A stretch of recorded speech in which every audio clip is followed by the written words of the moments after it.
it's a woman who grew up and she grew up with molestation. She was out partying, dating, going through all these different things, and she ends up pregnant. Okay? Baby daddy don't want nothing to do with her. He's not even sure the baby's his. So he says.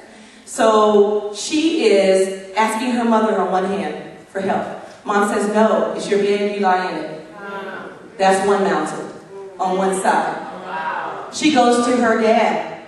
Daddy says, no, you're not my little girl anymore. Take care of it yourself. Another mountain. She sees no hope. No hope. Because she can't continue going to school because she got a baby to take care of. She can't get a job because she never finished school. She doesn't have anyone to help her. That's that Red Sea in front of her. The only thing back behind her is the life that she used to know. The life that was full of misery. The life that was full of pain. The life where she hurt. But that's what she knows. And when you have a mountain on this side and a mountain on this side, and you have that big sea that you can't see yourself across, what do you want to do? You want to go back to what you know, even if it wasn't right. That's why abused women go back. That's why they go back. They think it's easier to go back than to move forward.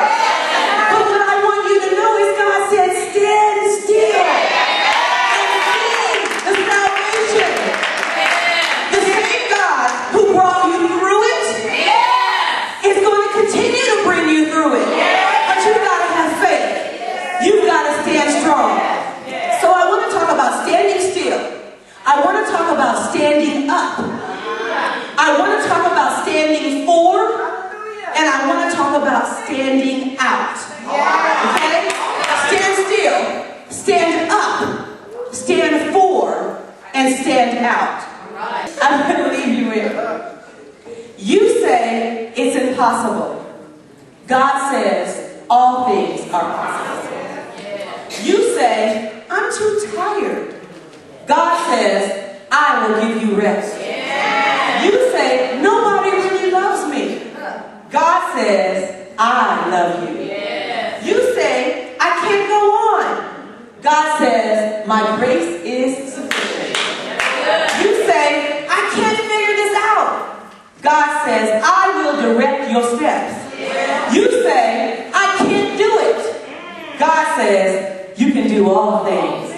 You say, I am not able. But God says, I am able. You say, it's not worth it. God says, it will be worth it. You say, I can't forgive myself. God says, I forgive you. You say, I can't manage. God says, I will supply all your needs. You say, I'm afraid. God says, I have not given you the spirit of fear. You say, I'm always worried and frustrated. God says, cast all your cares upon me because he cared for you. You say, I'm not smart enough. God says, I will give you wisdom. You say, I feel all alone. God says, I will never leave you or forsake you. You need to stand still when you are between danger and deliverance, because my God will deliver you. My God will deliver you. And the thing about God is he's no respecter of persons. So the same thing that he did for me, he will do for you. Because it wasn't about me, it was about him. He wanted to use me as a testimony of his love and his goodness. And the same love and goodness that he wants to use for me, he wants to use in each and every one of you. So whatever the situation, whatever the problem, I want you to stand still and know that he is God and see him deliver you. Because those problems that's been plaguing you, you won't see them again. God has a way of eliminating any problem in your life. Think back. Think back. Think back in your life. What did God take away? Who did God take away? You thought you needed him. You thought you needed her. But God took them away.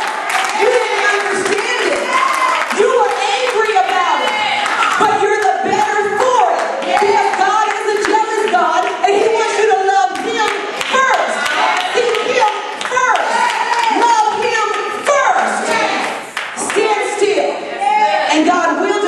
from any situation. God bless you.